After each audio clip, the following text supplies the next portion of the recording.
The photograph still exists. Baton Rouge, Louisiana, 1851. A child seated stiffly in a wooden chair, her cloudy eyes fixed on nothing, her small lips parted, as if caught mid-whisper. At first glance, it looks like any other portrait from that era, one of countless children posed for death or remembrance. But look closer. The expression is wrong. Her posture is wrong. Her mouth, frozen open, suggests not silence but continuation. As though the whisper didn't stop when the camera clicked, as though it never stopped at all. The parish archivist who handled the plate half a century later swore he felt a vibration in the air when he unwrapped it. He said it was like standing near a telegraph wire in a thunderstorm, invisible currents pressing against the skull. And the girl? The ledger beneath the photo names her Meline Arnaud, aged 10, blind since birth, died that same year. But what killed her? Not fever, not accident, not consumption. What killed her was something far harder to name, and even harder to face. A language that should not exist. A rhythm of syllables no one could translate, no one could stop, no one could hear without something inside themselves beginning to shift. Priests refused to stand near her bedside. Teachers sent her away from class. Other children claimed to hear her voice in their sleep, repeating phrases they could not remember in daylight, but that filled their mouths at night like someone else's breath. You've been told history is written in words, in archives, in dusty tomes. But what if it is carried in sound? Not the sound of hymns or sermons, but something deeper, the vibration beneath words.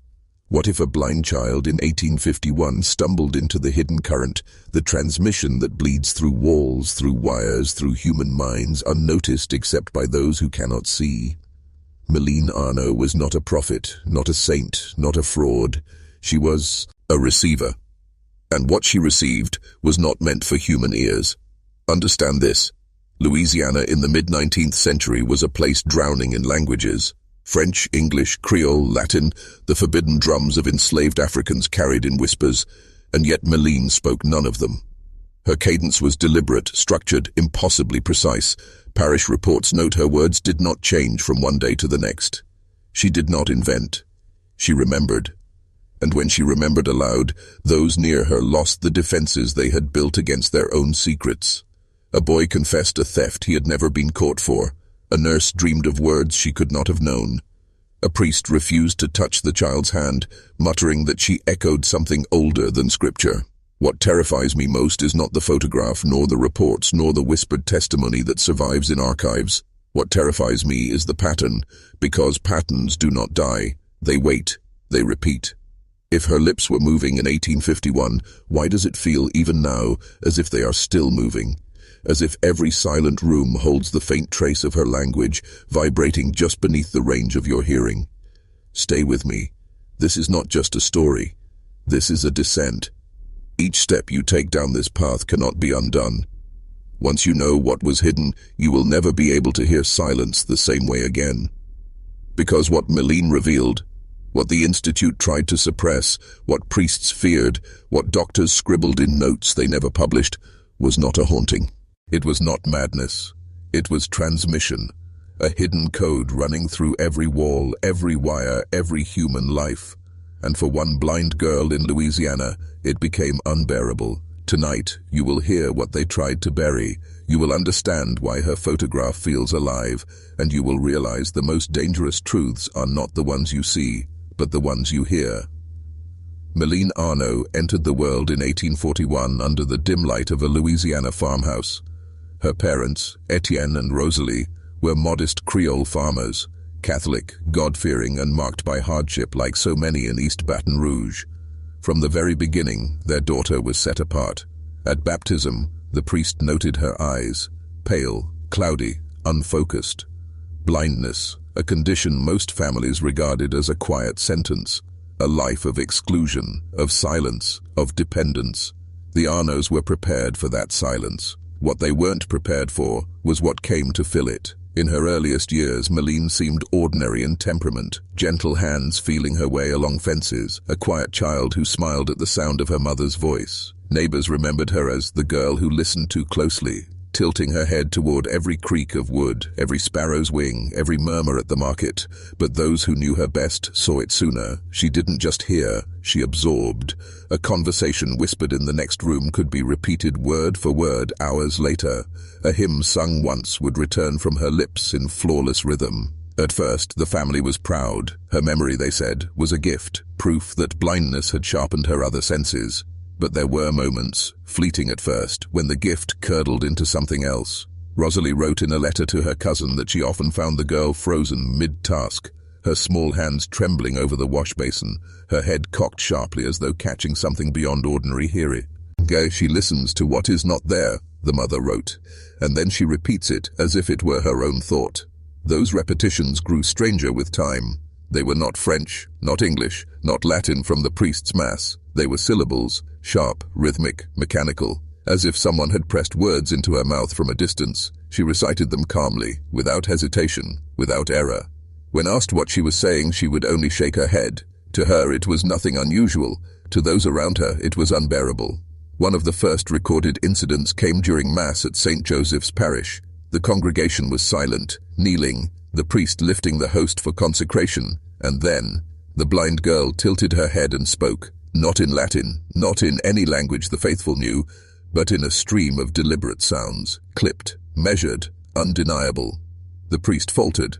Parishioners later whispered that her words seemed to move against the liturgy, timed like a second rhythm layered under the Holy One. Afterward, the ledger of Father Benoit carried a cryptic entry. The blind child repeats speech not of her age, nor of her comprehension. She speaks with constancy, without hesitation, as if remembering from text unseen. That phrase would follow her, as if remembering from text unseen. Neighbors began to avoid the farmhouse. Children mocked her, only to grow silent when she whispered their own names back at them in the same eerie cadence, interspersed with syllables that had no meaning. One uncle visited from New Orleans. At the table, Meline turned her head sharply and recited a string of sounds. Among them he recognized a private nickname, one whispered to him decades earlier by a dead friend. A word never spoken in that household. He went pale, excused himself, and never returned. By her 9th year, the Arnauds could no longer dismiss it as mimicry. Her father began keeping notes, scrawled in the margins of an old ledger. In one, still preserved in parish archives, he underlined a single word: unnatural. He described his daughter sitting in silence for hours, then erupting suddenly into long passages of syllables. Not babbling, not stumbling, but as if she were reading aloud from an invisible page. "The sounds press upon the walls," he wrote. "They do not belong to her, but she carries them." The effect on others was undeniable. A schoolteacher dismissed her entirely after children began copying her speech unconsciously, repeating the strange syllables in their play. A nurse claimed she dreamed of Meline's voice, whispering phrases she could not recall in daylight, but that lingered in her bones like fever. Priests muttered about possession, others whispered about African chants carried in secret through enslaved households, forbidden tongues finding their way into the mouth of a blind Creole girl. But those explanations were too easy. Father Benoit himself rejected the idea of demons. In his careful notes, he used another word, mechanical. He compared her cadence to the ticking of gears, the pulse of the telegraph wires strung across Louisiana, the transmission of signals no one yet fully understood. She was not inventing, she was receiving. By 1850, whispers had spread beyond the Arnaud home. Families crossed the street rather than walk beside her. At gatherings, people would fall silent when she entered, and still she did not stop. She could not stop. For Meline, the voices were as natural as the creak of wood or the rustle of leaves. For those around her, it was something far worse. Proof that the world carried a hidden language, and that a child, blind from birth, had stumbled into it. It was this tension between what she carried and what others feared that set the stage for what would come. By the time she turned 10, Meline Arnaud was no longer simply a blind girl. She was a vessel her parish could not contain, her family could not silence, and her own mind could not refuse. And when she was sent away to the Institute for the Blind in New Orleans, the language did not leave her. It spread. The summer of 1851 was humid and unforgiving. The Arnaud family, under mounting pressure from priests, neighbors, and even distant relatives, made the decision they had hoped never to face. They sent their only daughter away. The Catholic Institute for the Blind in New Orleans promised structure, order, and above all, distance. There, perhaps, Méline would be hidden from the whispers that stalked her parish, or so her family believed. What they could not have imagined was that the Institute would become the perfect chamber for her anomaly to grow, magnify, and infect. The Institute was still young then, a handful of years into its existence. Its purpose was simple: to give blind children some semblance of education, to train them in reading Braille, memorization, music, and scripture. When Méline arrived, her file was thin, female, age 10, blind from birth, quiet, quick memory, that was all. At first, her presence charmed the staff. They remarked on her diligence, her eagerness to learn. Within days, she had mastered the Braille alphabet by touch, memorized long passages of scripture after a single hearing, and sang hymns with startling clarity. But the admiration was short-lived. The first uneasy note appears in the Institute's ledger only. 3 weeks after her arrival, one teacher recorded, "The child demonstrates unusual hearing, repeats not only lessons but fragments of conversation held at a distance without error. Repeats also long speech and tongue unknown to staff." Another instructor during hymn practice noticed her voice shift mid-song, carrying a rhythm not of the hymn but of something else. Several students fell out of time, unconsciously following her syllables instead of the melody. The teacher slammed the table in frustration. Méline stopped instantly, folding her hands in silence as if nothing had happened. It did not stop there. At meals, at prayers, during the quiet hours before bed, she could be heard murmuring that same strange cadence. The other children began to notice. Some mocked her, calling it nonsense. Others grew afraid. One girl claimed that whenever Méline whispered, she felt a ringing in her ears that lasted for hours. A nurse tasked with watching the dormitories at night swore she found the blind girl sitting upright in bed, lips moving rapidly in perfect rhythm. Pressing her ear close, the nurse realized Méline was repeating the names of every child in the dormitory one by one. But between those names, fragments of that same mechanical language slipped through. Like code, the nurse would later write, names woven into a pattern too deliberate to be chance.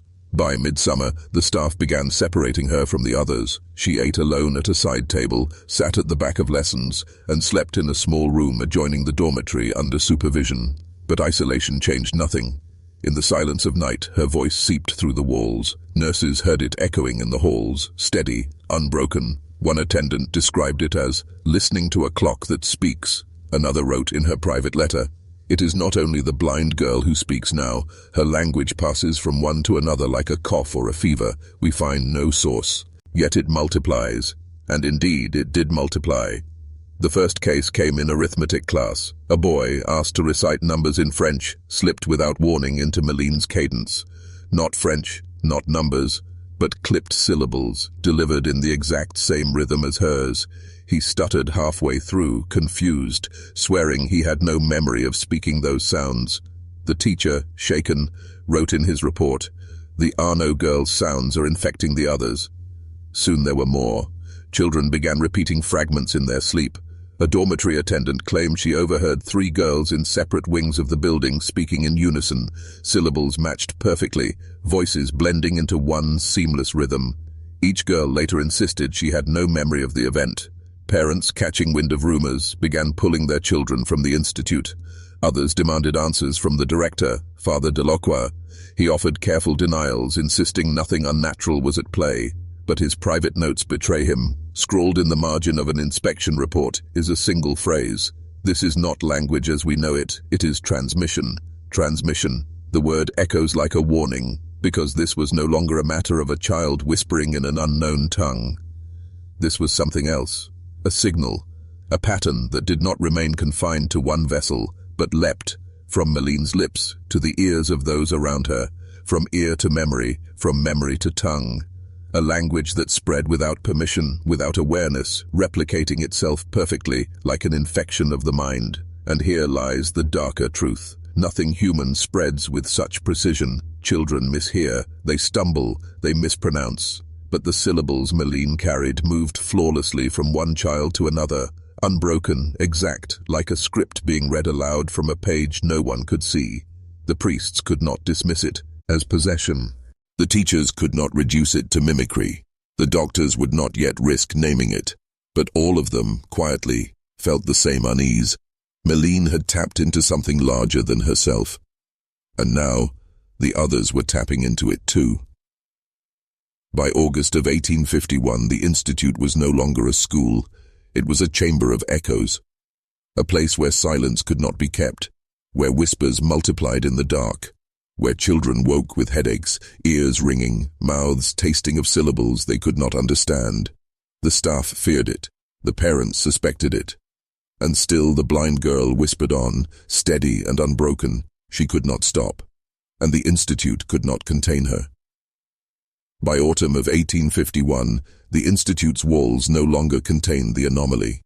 What began as whispers in a dormitory began to bleed into the very bones of the building, and into the wires strung across New Orleans like veins of some awakening organism. The telegraph was still young then, humming quietly through Louisiana, its thin wires stretched between poles, carrying dots and dashes across parishes. To most, it was a miracle of progress, a way to send words across distance faster than a rider or a ship. But to those who worked closest with it, the telegraph had a darker character. It sang, not words, not code, but a faint vibration, a murmur at the edge of hearing. Engineers described the hum as comforting, a sign of life in the line. Until one man, Thomas Finch, began to notice something else. Finch was a laborer in his 30s, a quiet man tasked with repairing telegraph wires near the Institute. He was not a scholar, not a priest, not a physician, but his ears were tuned by necessity, trained to detect the smallest irregularity in the wire's tone. And one day, standing near the east wing of the Institute, he heard something impossible. It was not the dots and dashes of Morse. It was not static from, say, forms. It was rhythm, measured, deliberate, syllables strung together in precise cadence. At first he thought it was interference, the bleed of some operator's code leaking into his line. But the rhythm did not match Morse. It matched something else entirely. Hours later, walking through the courtyard of the Institute, he heard it again. This time, not in the wires, in the air. The blind girl sat on a bench, lips moving, whispering the same sequence he had just heard humming through the telegraph line. Finch froze. The match was undeniable. What he had heard in the wires, the child was speaking aloud. The line had carried her voice, or something like her voice, across distance.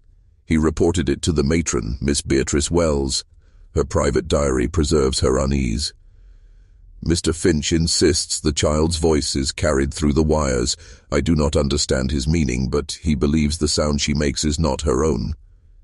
Finch did not stop there. Over the following weeks during his inspections, he claimed to hear the cadence more than once, traveling the wires like an unwanted transmission. And not only her voice. He wrote of faint echoes, the voices of other children repeating the same syllables in unison, carried through the lines as if the Institute itself had become a telegraph station, transmitting a code no operator could decipher. The staff dismissed his warnings. What could a laborer know of the soul, of language, of madness? But his notes ring truer than their denials. He wrote in the margins of his report, "The blind child does not only speak, she transmits." It was then that the first physical symptoms began to trouble the staff. Headaches, ringing in the ears, fatigue that no sleep could cure. Nurses complained of hearing sounds even when Meline was silent, echoes that clung to their skulls. One attendant swore she could feel a faint vibration in the floorboards whenever the girl spoke, as if the building itself was carrying her voice through its structure.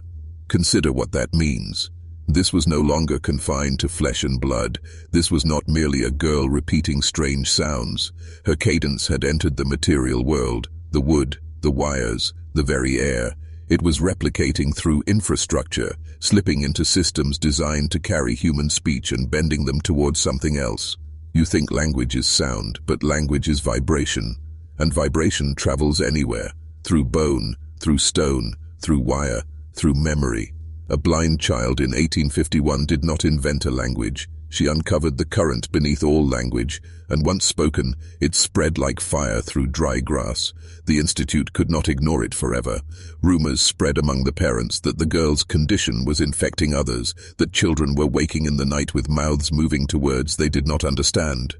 Withdrawal requests flooded in. The director, Father Delacroix, scrambled to keep order, but in his own private notes he betrayed his fear. In the margin of a letter to the Archbishop, he wrote only, "This is not madness. This is mechanism." Mechanism. The word appears again and again in the surviving documents. Not spirit, not demon, not curse. Mechanism. As though what moved through Malene was not supernatural, but structural. Not a ghost, not God, but a system. Now pause, and ask yourself this. Why were the staff so afraid of admitting what was happening? Why did priests and teachers alike suppress these accounts, bury the ledgers, refuse to speak of her after her death? It is simple, because if Malene was only possessed, the church could have handled it. If she was only sick, the physicians could have explained it.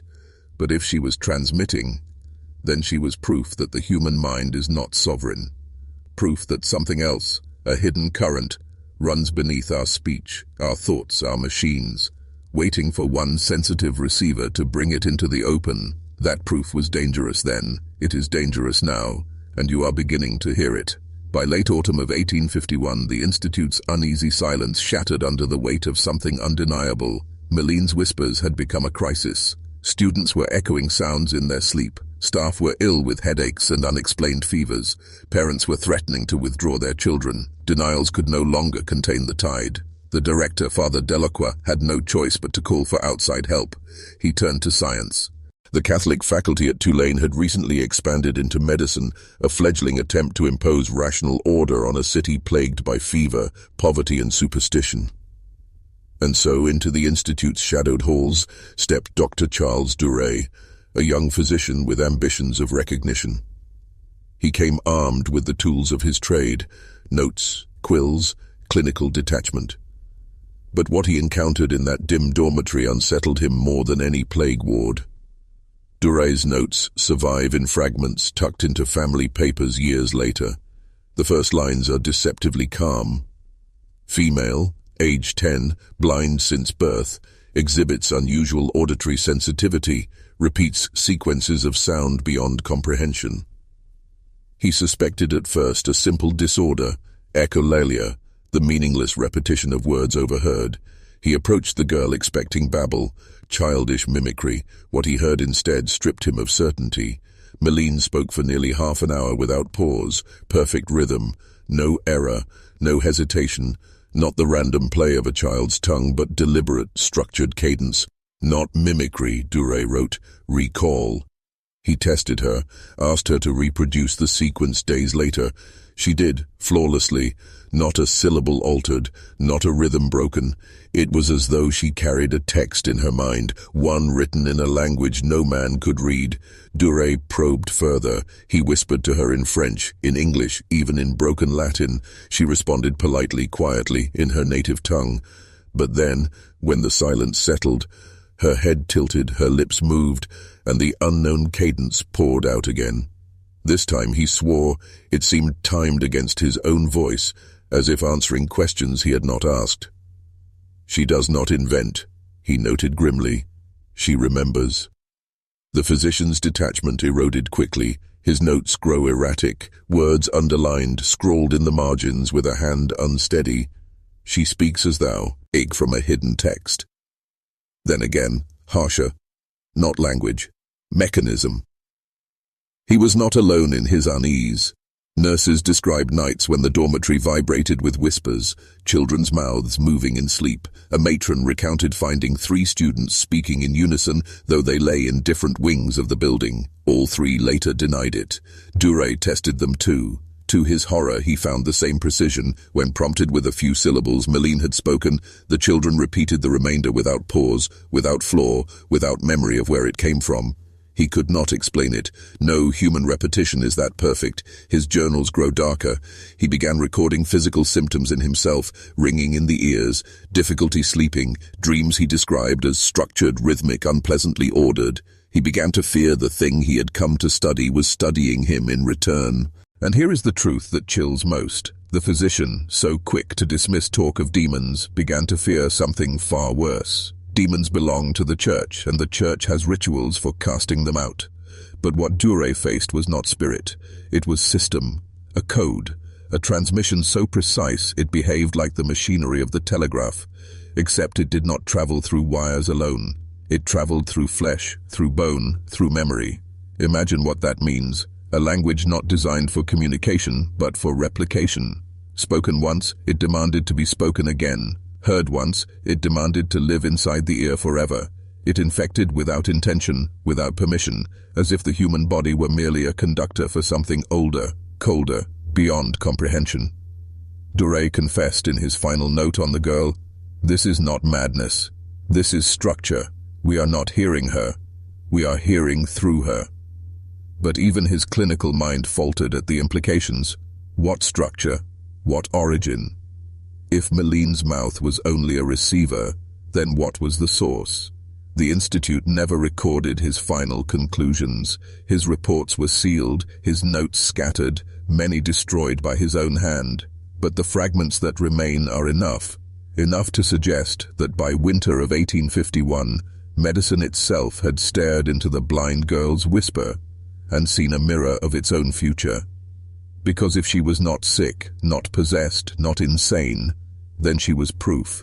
Proof that beneath language, beneath prayer, beneath every word we speak, there is a deeper current. A current that does not care for faith or science, that uses the human mouth the way a wire uses copper, as a channel, a current that had found, in the body of a blind child, a perfect receiver. And once received, it could never be contained. By the winter of 1851, the Institute for the Blind was no longer a school. It was a chamber of infection. The children had ceased to be students. They were transmitters. Meline's whispers no longer belonged to her alone.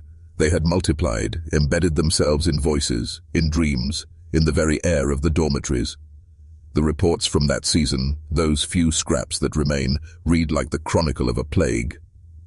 One matron wrote in her private letter, "It is not only the girl. The speech has passed to others. They repeat without knowing. They deny what their own mouths say. We live in a house of echoes." What began as isolated incidents soon spread across the halls. Students, separated by rooms and distance, spoke in perfect unison without warning. Attendants swore they overheard groups of children whispering together through the walls, their voices blending into a seamless rhythm. When questioned, none remembered it, and yet the pattern repeated, night after night, until silence itself seemed an impossibility. Worse still, the staff were not immune. Teachers complained of hearing syllables in their dreams, phrases they could not shake in waking hours. One nurse, assigned to keep watch over Meline, described waking with her own lips moving, whispering the cadence against her will. "I do not know the words," she confessed in her journal, "but they know me." The contagion was not fever. It was not visible. It was not measurable. It was transmission. Invisible, relentless, replicating perfectly inside the machinery of human memory. And just as Thomas Finch had warned, it did not stop at flesh and bone. Telegraph workers reported irregular vibrations in the wires near the Institute, sequences that matched the girl's cadence. Carpenters claimed to feel a hum in the floorboards. Even the air itself seemed charged, as if her whisper had become the building's pulse. Imagine the terror. Imagine living in a place where language itself had turned against you, where silence carried sound, where your own tongue might betray you in the night. Imagine trying to pray, only to hear another rhythm layered beneath the Latin, contradicting every holy word. This was not haunting. This was not miracle. It was infection of the mind, a proof that the human vessel could be repurposed for something it did not understand. The Institute tried suppression, meals in silence, doors locked at night, children separated, watched, forbidden from speaking. But the rhythm broke through every barrier. They forbade singing, they forbade whispering, they forbade even humming, and still the cadence returned.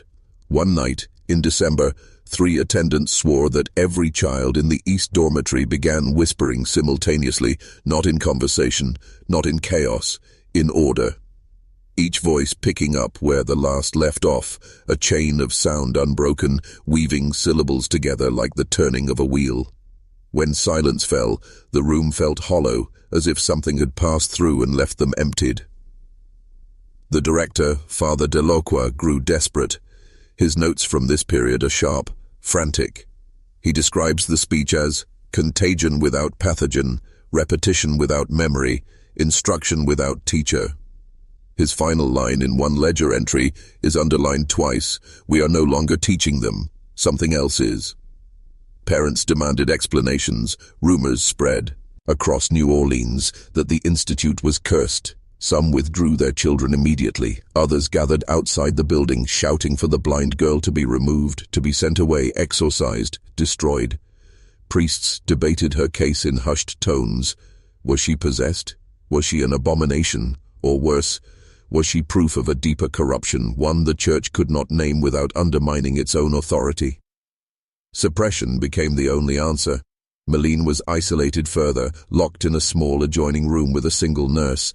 But even isolation failed. The nurse herself confessed to hearing syllables in her dreams, to waking with a mouth sore from whispering words she could not remember. She begged to be reassigned, swearing the girl's cadence had burned itself into her skull. The institute reached a breaking point. The language had spread too far, too quickly. Their solution was brutal, and it was inevitable: silence her. If her mouth was the vessel, then her mouth had to be stopped. The precise record of what followed is fragmentary, suppressed and stained with denial. Parish ledgers grew cautious, letters grew vague. But one testimony remains, written years later by an attendant who could no longer live with her conscience. She claimed that on a bitter December night, the staff gathered in secret. They did not speak of exorcism, nor of cure. They spoke only of survival, and so they acted. The attendant's account is chilling in its simplicity. "We bound her hands, we held her jaw, and yet even then her lips moved. The words continued, though no air passed her throat. She did not fight, she did not weep, she only tilted her head as if listening to what we could not hear. They silenced her, yes, but not the language, because silence cannot kill rhythm. Silence cannot bury transmission. Once spoken, once received, it lives on, in memory, in flesh, in stone, in wire. And if you think it ended in 1851, you are mistaken. Death came for Meline Arnaud before the year was out. The official record is careful, restrained. Female, age 10, deceased, cause unknown. Buried St. Joseph's Parish, December 1851. That is all. No elaboration, no detail, no mention of the strange language that had defined her short existence. To the church and the institute alike, the matter was closed. A troubled child. A tragic case, nothing more. But silence is a lie, and the lie leaks at the edges. Whispers linger in the letters of those who were there.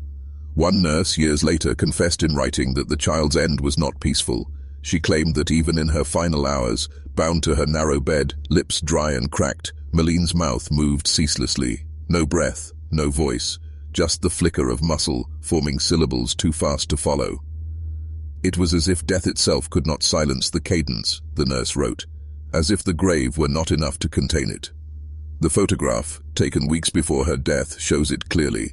Her body stiff in the chair, her head tilted, her lips parted mid-whisper. And wait. And the plate was examined later.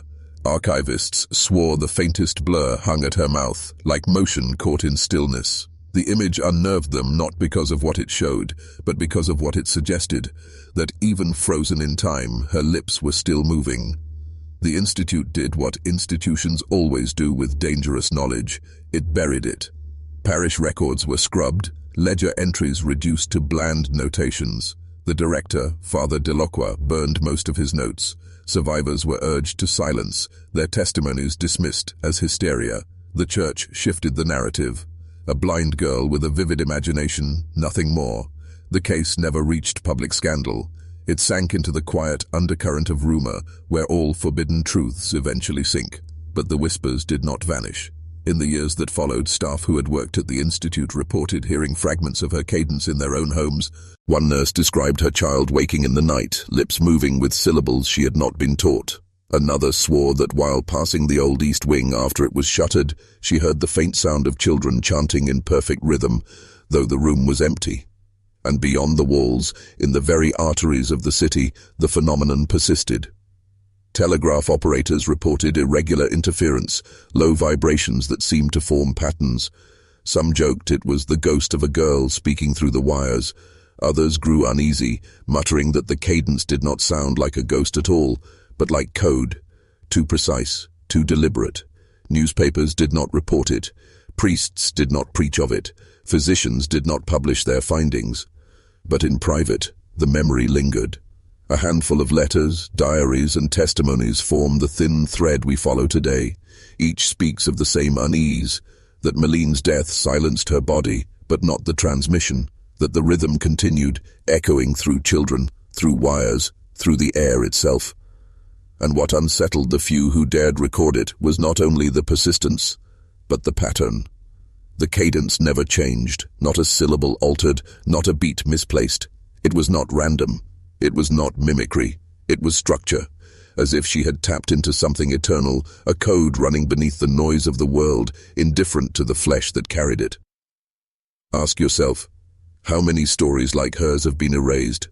How many children branded mad, possessed, or sick were simply receivers tuned too sharply, their ears catching what the rest of us are deaf to?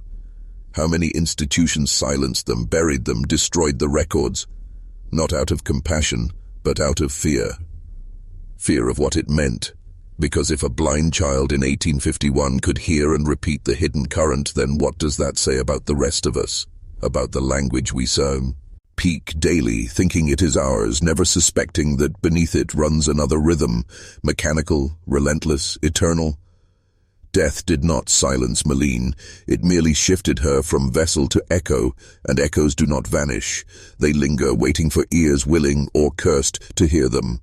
The Institute believed it had contained the danger. The Church believed it had erased the scandal. But the truth cannot be erased. Not when it has already infected the walls, the wires, the flesh. Not when you are hearing it now. Time is supposed to bury things. Graves close. Records are sealed. Memories rot. But Maline's case refused to stay dead. In the decades after her burial, Louisiana changed. The telegraph expanded, railroads cut through swamps and fields, New Orleans swelled with commerce and sin. But beneath that progress, the same strange vibration lingered, invisible, unspoken, yet impossible to erase. The Institute for the Blind continued on, though scarred by its past. The East Wing where Maline had been confined was closed quietly, labeled unsafe for students. No public explanation was ever given. The official narrative erased her name entirely. Yet among staff, her presence lingered like mold in the walls. Nurses who had worked there whispered of dreams that returned to them years later, dreams of syllables repeated endlessly, of mouths moving without will. By the 1870s, the telegraph had become a lifeline of the South, carrying news of markets, wars, disasters. But operators in New Orleans began to report a peculiar interference. At first, it was dismissed as technical error, a faint hum, a low vibration, but those who listened closely swore it came in measures, too regular to be noise, too deliberate to be chance. Some compared it to the beating of a clock. Others muttered it sounded like speech, though no language they could place. One operator, a man named Elias Monroe, kept private logs of these intrusions. His notebooks, later found among his belongings, record sequences of dots and dashes that matched no known code. But when compared to the surviving notes of Dr. Duray, the physician who studied Maline, the resemblance was undeniable. The rhythms aligned, nearly identical, as if the cadence she spoke in 1851 had found its way into the veins of the telegraph, still pulsing decades later. Monroe confessed in one entry that he began hearing the rhythm even when he was away from the wires, in his sleep, in the silence between conversations, in the scrape of his pen on the page. He wrote a single line, underlined 3 times. It is not signal, it is presence. At the same time, local archivists sorting through parish ledgers stumbled across the blurred photograph of a blind girl seated rigidly in a chair. They did not know her name. The entry was vague. But one archivist swore the plate unnerved him more than any funeral image he had ever catalogued. Her lips, he wrote, are not still. I see the blur even now. I hear her though she is silent. He sealed the photograph back in its folder, but he never returned to the archives again. The whispers extended further still. Letters from that era describe household servants in Baton Rouge claiming to hear a girl's voice in the walls at night. Telegraph workers in other parishes reported identical rhythms carried on wires hundreds of miles from New Orleans. Always the same cadence, always unbroken. This persistence terrified those who remembered the story, for if Meline had died, if her lettre P.S. were sealed forever, how could the rhythm continue? The answer was clear, and it was worse than death. The language did not belong to her. She was only the first receiver, a fragile vessel that cracked open a frequency the rest of the world was not meant to hear. The priests who had tried to suppress the case found themselves haunted by their own complicity. Some confessed years later that their silence had not freed them. One wrote that during Mass he sometimes caught himself hesitating, stumbling on a Latin phrase, because another rhythm was running beneath his own tongue. "It is there," he admitted, "like a shadow beneath prayer." Think about what this means. We are taught that death ends a story, that the grave is the closing of a book. But Meline's death did not end her cadence, it freed it. Once spoken, it no longer required her lips, it no longer required her body. It moved into walls, into wires, into minds unguarded. It became part of the architecture of sound itself. The few who dared to speak of it faced ridicule, exile, or worse. They were branded hysterics, madmen, dreamers. And yet the testimonies align, across time, across distance. Always the same pattern, always the same cadence, always the same infection. This is why the case was buried so aggressively, not because it was trivial, but because it was too dangerous, because it proved something institutions could never admit, that human speech is not sovereign, that our words are not our own, that beneath our language runs another rhythm, mechanical, unbroken, eternal, and that once it finds a receiver, it spreads like plague. And you, right now, listening, are beginning to hear the echo.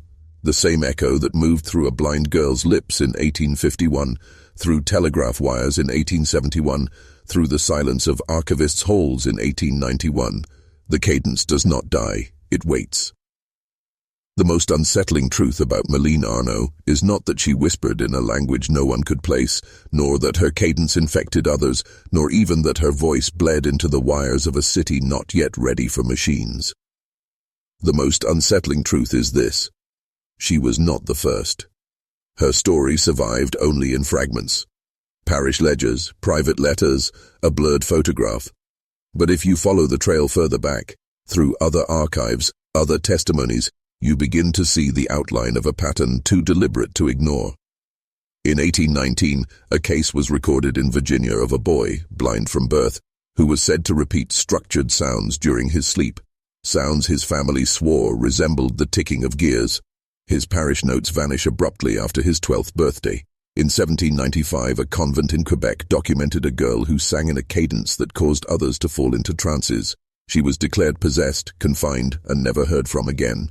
In 1772, a London asylum recorded a cluster of patients who, without contact, began repeating identical syllables in rhythm, as though reading from the same invisible scribe. And if you go even further back into the scraps of monastic records, you find whispers of children who spoke in the tongue of the stones, who recited like clockwork, who were silenced quickly, always erased. The details change, the names change, but the pattern remains. Always blind, always young, always receivers. The institutions, church, asylum, school, handled them the same way. Suppression, erasure, burial. The reason is clear. Such cases cannot be explained without admitting that language is not human invention, but human infection. That beneath our words runs another rhythm, one older than scripture, older than nations, older than history itself. A rhythm that sometimes chooses a vessel, not to communicate, but to transmit. Meline was simply the one case that left too much residue to erase cleanly. The photograph, the telegraph interference, the testimonies that slipped through. And that is why she terrifies us still, because her story confirms what the older fragments only suggest. The rhythm is not bound to flesh. It is not bound to time. It persists. Ask yourself why such cases are always children. Children, especially the blind, have no shield of distraction. Their senses are raw, unfiltered, open. They listen more deeply than we do. They are not yet drowned in the noise of the world, so they hear what hums beneath it. They do not invent, they receive, and what they receive is dangerous, not because it is evil, but because it is true. Truth that undermines every institution built on the illusion of order. The church cannot allow a language older than God. Science cannot allow a rhythm that replicates without matter. Governments cannot allow proof that the human mind can be rewritten by sound. So the children are buried, their voices silenced, their names erased. But sound is not so easily destroyed. It travels, it waits, it infects. It reappears in the hum of machines, in the vibrations of wires, in the echo of prayers where silence should be. It slips through history like static, always present, always waiting for the next receiver to emerge. And here is where you must pause. Because if you think this is only history, only the tragedy of a blind girl in 1851, you are mistaken. The rhythm has never stopped. It echoes still. You hear it in the machines around you, in the static of radios, in the low hum of power lines, in the sleepless ring that sometimes lingers in your ears. You dismiss it as noise, but it is not noise. It is structure. Do you see now why they silenced Malene? Why they silenced all the others? Because if the world admitted the truth, it would unravel. Language would no longer be ours. Silence would no longer be safe. And the boundaries between thought and transmission would collapse. This is not possession. This is not miracle. This is not madness. This is the hidden system beneath history. A system that has always been here. A system that sometimes finds a receiver and through them reminds us that we are not sovereign. Malene was not the first. She was not the last.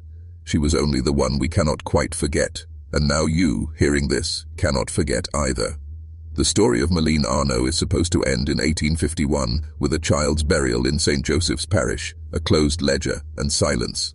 But silence is never final. Silence is only the pause between rhythms. Her photograph still sits in the archives, her lips parted as if mid-whisper. Telegraph logs, from decades later, still carry the cadence. Letters from priests and nurses still confess dreams that never stopped repeating. Even now, when you hear the hum of wires, the ring in your ears before sleep, the static that lingers in empty rooms, you wonder, is it still speaking? Is it still transmitting? And more importantly, have you been hearing it all along without realizing? Because here lies the truth the Institute tried to bury, the Church tried to erase, and medicine dared not name. Malene's cadence was not a curse. It was not her invention. It was the unveiling of a system older than humanity itself, a system that runs beneath every word you speak, beneath every silence you endure. She was only the receiver, and now, so are you. You felt it, that faint vibration when you're alone. That echo in your head that doesn't feel like your thought, that moment when your mouth almost moves without command, as if something waits to be spoken through you.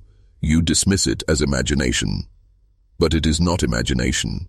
It is the current.